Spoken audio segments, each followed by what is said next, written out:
Hey, thanks for stopping by. My name is Tyler, and today I have some super exciting news.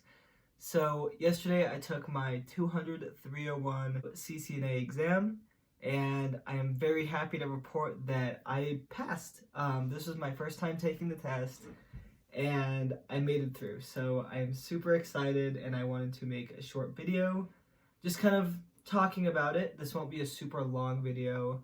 I actually do have another video planned that talks about all the things I used to study, the timeline for, I guess, each block of studying. Actually, let's go through it. I'll just list off what I used, and then in the next video, I will kind of do a more in-depth study plan, or at least how my study plan worked. So the things I used to study for my exam was both Volume 1 and Volume 2 of the Wendell Odom CCNA books.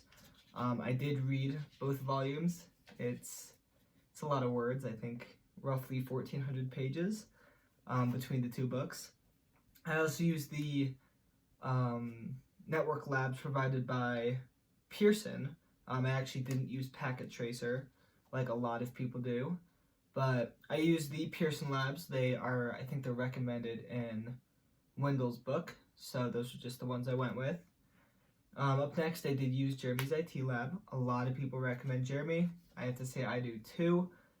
It was a great resource. It was nice to just kind of sit back and watch something after reading these giant textbooks. And last but not least, I also used the Boson and Cisco practice tests. Boson had about 300 questions for their practice test pool, and I think Cisco had about 300 as well, so I went through those pretty extensively. But anyway, so I kind of want to talk about, I guess, the day of the exam, because I was so nervous. There's something about these tests that just oh man, it makes me nervous. But I'm sure I'm not the only one too.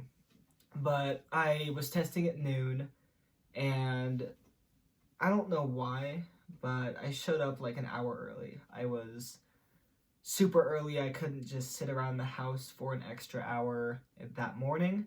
So I just kind of left, and I showed up at like 11. And the proctor at the front desk was telling me, he kind of asked me when I wanted to start, because you can start early if you show up early and there's spots available, I guess. So weirdly enough, rather than taking an extra hour to kind of go through more material, I just went and said, sure, let's do it. So I said yes, signed my papers, get back to the testing room. And obviously I can't go in depth here, I'd be breaking NDA, but I did not feel good in the middle of my test. I remember I was on question 40, and I was already writing stuff down for when I had to come retake it. It was I felt that bad about it. A lot of I did recognize all of the topics, but the way things were worded just made me feel really not confident about going through this test. But throughout the test, I was writing stuff down on my little piece of paper they give you on stuff I need to come back to. So right before I walk out of the room, I can, I guess, take notes on it and study and come back. Quick message from me while I'm editing this video. When I say writing stuff down, I mean writing down topics, like IPv6 routing, not exam questions. No, I'm not trying to memorize exam questions. But just wanted to make that very clear. Enjoy the rest of the video. I finally get to question, or I guess the last question. I don't know if I'm allowed to say how many there are, but I get to the last question, and at this point I was like, we're done. It's okay. We're gonna get back up, and we're gonna retake it. I was already kind of in that mindset, and I pressed the continue, and it said, congratulations, you passed. I had to do a double take. I genuinely could not believe that I had passed. I kind of got in trouble at the testing center a little bit because I saw that and I had like a physical reaction. I went like this and was like, psh, like I made a noise, and the proctor kind of came back and he's like, "What are you doing?"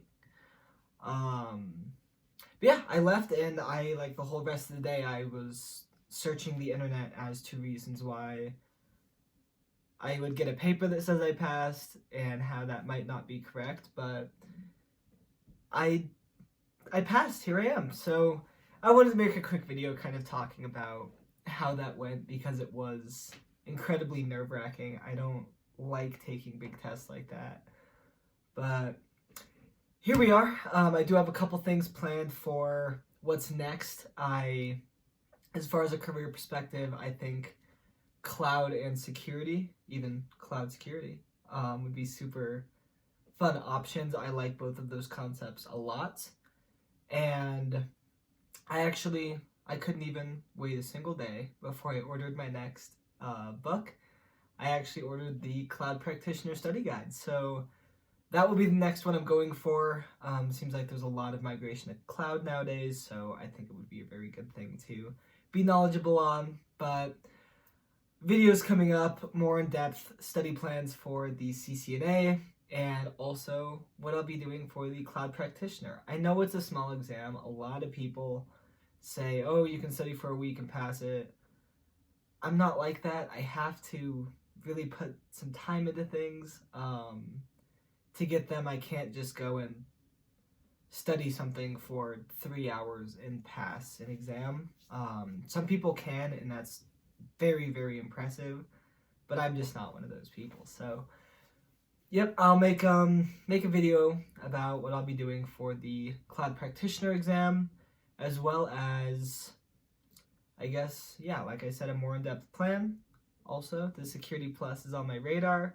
So stay tuned for content on that. That one's kind of up in the air right now, but we'll see what happens. Anyway, that's all I have for you guys today. Appreciate you stopping by. Have a great rest of your week.